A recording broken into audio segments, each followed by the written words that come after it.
এক আল্লাহর বান্দা নিয়ত কইরা বিয়া করলো, মাইয়া পাইছে ভালো বাবার সন্তান। ঘরে আসার পর 1 বছর 2 বছর দুইটা কন্যার মালিক হয়ে গেল। আবার কন্যা, আবার কন্যা, এভাবে কন্যা। ওই লোকটা চায় একটা ছেলে, 2টা ছেলে। আমার ঐতিহ্য ধরে রাখবে কে? আমার এই ব্যবসা বাণিজ্যকে ধরে রাখবে। মনে মনে চায় আমার ছেলে দরকার অনেক, কিন্তু একটা ছেলেও নাই। আল্লাহর মর্জি, আল্লাহ কন্যা দেয় 1 2 3 4। এভাবে হতে হতে 6টা কন্যা সন্তানের বাবা হয়ে গেল এই বান্দা। এবার মাথা পুরা গরম। গরম হতে হতে এক পর্যায়ে গরম হইয়া কয়, ও আমার স্ত্রী, 7ম যদি সন্তান হয়, ছেলে যদি না হয়, গাত্তি রেডি কর, বাবার বাড়ি তালাক দিয়া বাড়ি ফিরাইয়া দিব। আর তোরে নিয়ে ঘর করব না। কন্যা সন্তান আমি চাই না, আমি চাই ছেলে। কন্যা দরকার নাই। আল্লাহর বান্দি স্বামীর সাথে কখনো তর্কে জড়ায় না, কারণ স্বামীর পদতলে স্ত্রীর জন্য আল্লাহর রহমত বর্ষিত। ও স্বামী, মদিনার নবী বলেন, আল্লাহ যদি আল্লাহ ব্যতীত অন্য কাউকে সেজদা করার আদেশ দিতেন, নারীদেরকে বলতো পুরুষের কদমের মধ্যে সেজদা করো। এরে নবীর উম্মতের দল, আল্লাহ ছাড়া আর কাউকে সেজদা করা যেহেতু জায়েজ নাই, এই জন্য কোন নারী স্বামীর কদমে সেজদা করতেও পারবে না। আল্লাহর বান্দা আল্লাহর কাছে বারবার ছেলে চায়, স্ত্রীর সাথে রাগ করে। এরে নবীর উম্মত, আল্লাহর বান্দি কোনো কথা না বলিয়া 5 বেলার নামাজ পড়ে আর আল্লাহর কাছে কান্না করে, ও মালিক, মেহেরবানি করে তুমি আমার স্বামীর হেদায়েতের দরজা খুলে দাও, দিলটা নরম করে দাও, আমার ইজ্জত নষ্ট করবা না। জীবনে বিয়া হইছে মাত্র একটা, আমি মরিয়া গেলে যাব। দ্বিতীয় বিয়ার জন্য মেয়েরা কান্দে না, জাতের মেয়েরা কয় আমার জীবনে বিয়া হবে একটাই, একটা বিয়েই হবে। ও আল্লাহ, আমার স্বামীর ঘর আমি ছাড়ব না, তুমি আমার স্বামীর হেদায়েতের দরজা খুলে দাও। মাইয়াহদিল্লাহু ফাহুয়াল মুহতাদ ওয়া মাইয়ুদলিল ফালান তাজিদা লাহু ওয়ালিয়াম মুরশিদা। হেদায়েতের মালিককে একমাত্র আমার আল্লাহ। আল্লাহ যদি চান হেদায়েত পাবে, যদি কপাল খারাপ হয়, কপালে হেদায়েত আসবে না। হেদায়েত পাওয়ার মতো কোন মুর্শিদ খুঁজে পাবে না, কোন পথ প্রদর্শক খুঁজে পাবে না। এরে নবীর উম্মতের দল, ছেলে দান করেন আমার আল্লাহ, মেয়ে দান করেন আমার আল্লাহ, দোনোটাই দেন আমার আল্লাহ। কোনটাই দেন না, তাও ক্ষমতা কার? লিল্লাহি মুলকুস সামাওয়াতি ওয়াল আরদ ইয়াহাবু লিমান ইয়াশাউ ইনাসা ওয়া ইয়াহাবু লিমান ইয়াশাউ যুকুর আও ইউযাওয়িজুহুম যুকরানা ওয়া ইনাসা ওয়া ইয়াজআলু মান ইয়াশাউ আকিমা ইন্নাহু আলীমুন কাদির।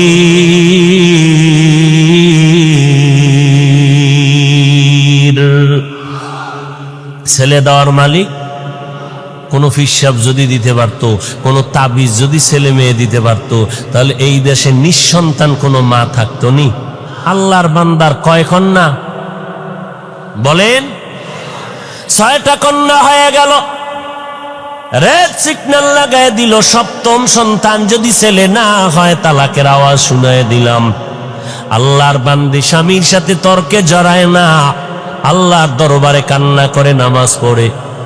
আল্লাহর মর্জি, এবারও একটা সন্তান আসবে দুনিয়াতে, 7ম সন্তান। স্ত্রী ভয় পাইতেছে। এখন তো আল্ট্রাসোনোগ্রামের ব্যবস্থা নাই, কম্পিউটার নাই, ছেলে না মাইয়া কেমনে বুঝি? ও আল্লাহ, আমার স্বামী আমার উপরে সিগন্যাল লাগায় দিছে, ছেলে যদি আসে আলহামদুলিল্লাহ, না আসলে আমার উপরে কঠিন বিচার হবে, বিপদ আসবে।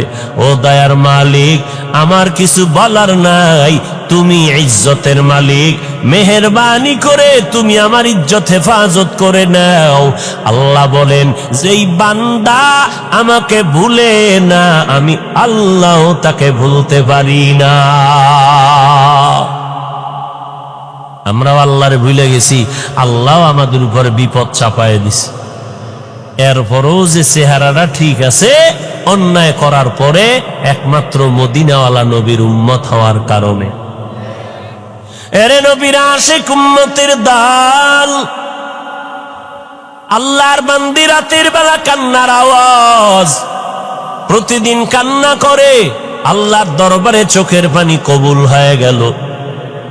ওই সন্তানটা দুনিয়াতে আসার খুব নিকটে সময় যখন ঘনিয়ে গেল, ওই আল্লাহর বান্দা একদিন রাতের বেলা মরণের ঘুম দিছে, এমন হুঁশ নাই। আল্লাহর কুদরতের চাবি ঘুরায় দিলেন। আল্লাহর বান্দি যেহেতু কান্না করছে হেদায়েতের, আল্লাহ হেদায়েতের দরজায় বান্দাকে ডাকতেছে। রাতের বেলা ওই বান্দা ঘুমের ভেতরে স্বপ্নে দেখতেছে কিয়ামতের ময়দান হাজির, কিয়ামতের মাঠ কায়েম হয়ে গেছে। মাঠের মধ্যে মানুষ উলঙ্গ দৌড়ায়, মাথার উপরে সূর্যের গরম, সূর্যের গরমে জমিনটা তামা হয়ে গেছে, দাঁড়ানোর কোনো উপায় নাই। জাহান্নামীরা জাহান্নামের দিকে যাইতেছে। আল্লাহর বান্দা ঘুমের ঘরে স্বপ্ন দেইখা ভয়ে কান্নায় বিভোর হয়ে গেল। কান্না করে বাঁচাও বাঁচাও বাঁচাও, কান্না করে করে করে করে এক পর্যায়ে তার যখন ফয়সালা হয়ে গেল, জাহান্নামে যাও, তুমি জান্নাতের কোনো আমল করতে পারো নাই, আমার হাতের মধ্যে জাহান্নামের হ্যান্ডকাপ লাগাইয়া জাহান্নামের ফেরেশতারা যখন জাহান্নামের দিকে রওয়ানা, আমার চোখে পানি আর কান্নার আওয়াজ, জাহান্নামের দিকে রওয়ানা। যখন আমাকে হ্যান্ডকাপ লাগাইয়া জাহান্নামের ফেরেশতারা জাহান্নামের প্রথম দরওয়াজায় দাঁড়ায় গেল, ভেতরে আগুনের মধ্যে ফেলবে। আমি জান্নাত জাহান্নামের প্রথম দরজা খোলার পরে দেখি আমার জীবনের প্রথম কন্যা জাহান্নামের দরজায় দাঁড়াইয়া হাত এভাবে দিয়ে কয়, ফেরেশতারা খবরদার আমার বাবারে জাহান্নামে নিতে দিব না, কারণ আমার বাবা আমাদের লালন পালন করতে কষ্ট কম করে নাই, আমার বাবারে জাহান্নামে নিবি না, আমাকে জাহান্নামে দাও, বাবারে জাহান্নামে নিতে দিব না।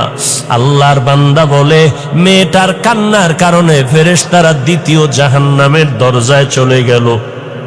জাহান্নামের দ্বিতীয় দরজায় যাওয়ার পর ওখানের দরজা যখন খোলা হলো, ওখানেও তাকাইয়া দেখি আগুন, আমাকে জাহান্নামের আগুনে ফেলবে। হঠাৎ করে নজর করে দেখলাম আমার দ্বিতীয় কন্যা সন্তানটা জাহান্নামের দ্বিতীয় দরজায় দাঁড়াইয়া হাউমাউ করে কান্না করে আর বলে, খবরদার আমার বাবারে জাহান্নামে নিতে দিব না, আমাকে জাহান্নামে নিয়ে যাও। আল্লাহর বান্দা বলে, ওখানেও দিতে পারলো না।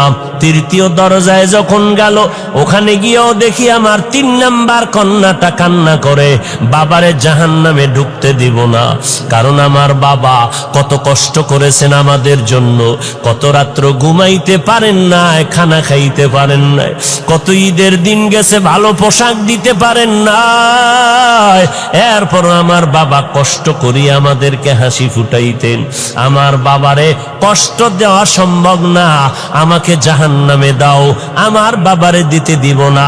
আল্লাহর বান্দা বলে, এরপরে চতুর্থ দরজায় গেল, ওখানেও দেখি আমার চতুর্থ মেয়েটা দাঁড়ানো, ওখান থেকে ফিরাইয়া পঞ্চম দরওয়াজায় গেল, ওখানেও দেখি আমার পঞ্চম সন্তান দাঁড়ানো। ষষ্ঠ দরওয়াজায় যখন নেওয়া হয়, ওখানে দেখি আমার ষষ্ঠ মেয়েটা দাঁড়ানো, মেয়েটা কান্না করে, আমার বাবারে জাহান্নামে নিতে দিব না, আমিও কাঁদতেছি, আমার কন্যা কাঁদতেছে, এই খবরগুলো হইতেছে আমার ঘুমের ভেতরে, কান্নার ভেতরে চোখের কোঠায় পানি, এমন অবস্থায় আমার ঘুম ভেঙ্গে গেল। আমি দেখতেছি সজাগ হইয়া অন্ধকার ঘর, আমার গাল বেয়ে বেয়ে চোখের পানিগুলো পড়তেছে।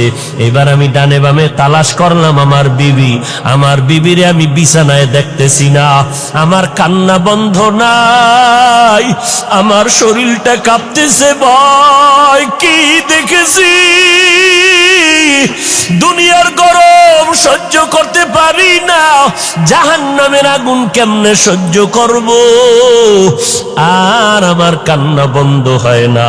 আমি কাঁপতে কাঁপতে আমার বিবিরে তালাশ করতেছি, আমার বিবিরে পাইলাম না, বিছানায় কই গেল দেখি না।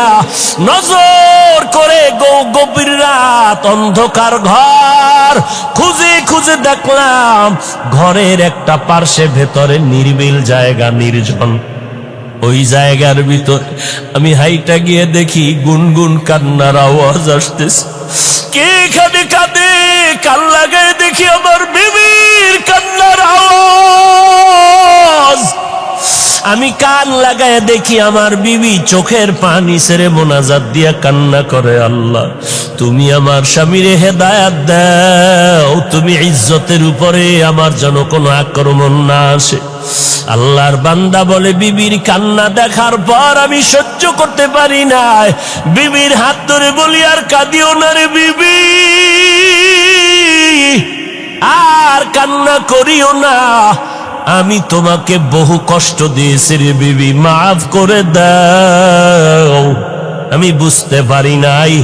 আল্লাহর কাছে দোয়া করি আমার আর একটাও যেন কন্যা হয়, কারণ আমার 7টা কন্যা যদি হয় 7টা জাহান্নামের দরজা থেকে আমি বেঁচে যাব। ও বিবি, আমাকে মাফ করে দাও, আমি আর তোমারে কোনো খারাপ কথা বলবো না। এরে এলাকার মুসলমান, পর্দার আড়ালের মা বোনেরা, ও বৃদ্ধ বাবাজি, আল্লাহর কাছে এমন সন্তানের জন্য দোয়া করা দরকার। আল্লাহ সন্তান যদি দাও, নেককার সন্তান দিও, এমন সন্তান যেন না পাই যেই সন্তানের কারণে মা বাবার ইজ্জত নষ্ট হবে, মা বাবা সমাজে মুখ দেখাইতে পারবে না। ও আল্লাহ, তুমি কন্যা দাও আলহামদুলিল্লাহ, তুমি ছেলে দিল আলহামদুলিল্লাহ, তবে আদর্শওয়ালা নেক আমলওয়ালা ভালো সন্তান তুমি দিও। যেই সন্তান কন্ট্রোলে আসবে না ওই সন্তান আমরা চাই না। উস্তুনে হান্নানা আজ হজরে রসুল নালামি জাদ হামচু আর বাবুল। গাছের জন্য আমার নবী রহমত, মাছের জন্য রহমত, রুহের জগতে আমার নবী রহমত। আল্লাহ সব আত্মাগুলো জমা করে বললেন, আলাস্তু বিরব্বিকুম, আমি কি তোমাদের রব না? সর্বপ্রথম আপনার আমার নবীর আত্মা জবাব দিল, বালা, হ্যাঁ আপনি আমাদের রব। আমার নবীর জবাবের পর সব মুমিনের আত্মা জবাব দিল, আপনি আমাদের রব। বেঈমানের আত্মাগুলো জবাব দিল, আপনি আমাদের রব। দুনিয়ার জমিনে আমার নবী রহমত। আজ আমরা নবীর উম্মত হইয়া কত ধন্য। অন্য নবীর উম্মতের হায়াত অনেক বেশি, অনেক সওয়াব কামাই করেছেন। আল্লাহ বলেন, ও নবী, আপনার উম্মতের হায়াত কম, তবে এই কম হায়াতে আমি আল্লাহ বরকত দিব অনেক বেশি। আপনার উম্মতেরা 5 বেলার নামাজ পড়বে, আপনার কারণে আমি 50 ওয়াক্ত নামাজের সওয়াব দান করব। আরো আস্তে করে বলেন, আপনার উম্মতেরা জমিনের যে কোনো জায়গায় সিজদা করবে, আমি কবুল করে নিব। আপনার উম্মতেরা যে কোনো দ্বীনি মজলিসে বসবে, আমি আল্লাহ সাথে সাথে সবার গুনাহগুলো মাফ করে দিব। আতিনা ফি দারে দুনিয়া না হাসান, আতিনা ফি দারে উকবানা হাসান, ইয়া গিয়াসাল মুস্তাগীসিন ইহদিনা লিফতিখারা বিল উলুমি ওয়াল গিনা। আমার নবীর জন্য পিপিলিকা কাঁদতেছে। ও দয়ার মালিক, একটু বাইতুল্লাহ দেখায় দাও, মদিনার রওজাদারে দেখায় দাও। আল্লাহ বলে, মক্কার কবুতর জলদি করে যাও, অমুক এলাকার গর্তের থেকে পিপিলিকা আমার ঘর দেখবে, বাইতুল্লাহ যাও। পায়ের সাথে বাজাইয়া বাইতুল্লাহ দেখায় ঘুরাইয়া মদিনার উপর দিয়া তারে আবার জায়গায় পৌঁছাইয়া দাও। গর্তের সাপ আমার নবীর মোলাকাতের জন্য দীর্ঘদিন অপেক্ষমান, জঙ্গলের প্রাণী আমার নবীর জন্য পাগল। সাহাবায়ে কেরাম বলেন, আমরা রাস্তা দিয়ে হাঁটতেছি, আমাদের নবীর পেছনে বারবার ডানে বামের থেকে বারবার সালামের আওয়াজ পাইতেছি, কিন্তু মানুষ দেখি না।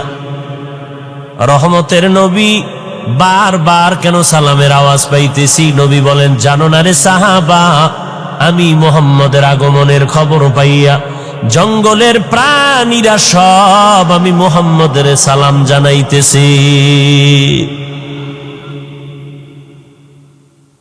জঙ্গলের প্রাণীরা নবীরে চিনল, গর্তের পিপিলিকা সাপ চিনল।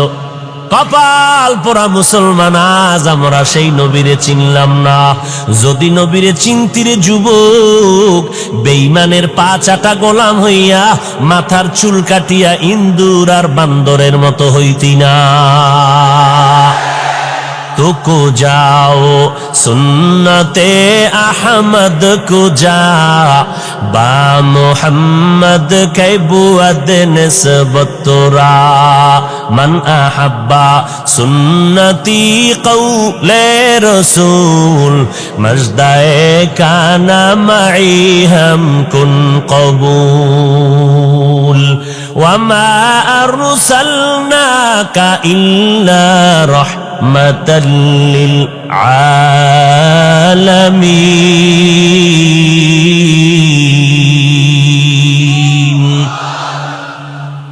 আমার নবী জগৎ সমূহের জন্য রহমত, বেঈমানের জন্য নবী রহমত, মুমিনের জন্য আমার নবী রহমত। পুরুষের জন্য যেমন রহমত, নারীদের জন্য আমার নবী রহমত। আমার নবীকে আল্লাহ বলেন, অন্য নবীর উম্মতেরা মারাত্মক অন্যায় করে করে সীমাটা লঙ্ঘন হলে আমি চেহারাটা পাল্টায় দিতাম, আপনার উম্মতের চেহারাটা পাল্টাবো না, কারণ এরা আমি আল্লাহর মোহাব্বতের নবীর উম্মত, কারণ আমি আপনারে অনেক ভালোবাসি। বলে কেমন? ঈসা নবী আমার আশেক, মুসা নবী আমি আল্লাহর আশেক, ইব্রাহিম নবী আমার আশেক, ইসমাইল নবী আমার আশেক, কিন্তু আমি আল্লাহ হলাম আপনি মুহাম্মদের আশিক।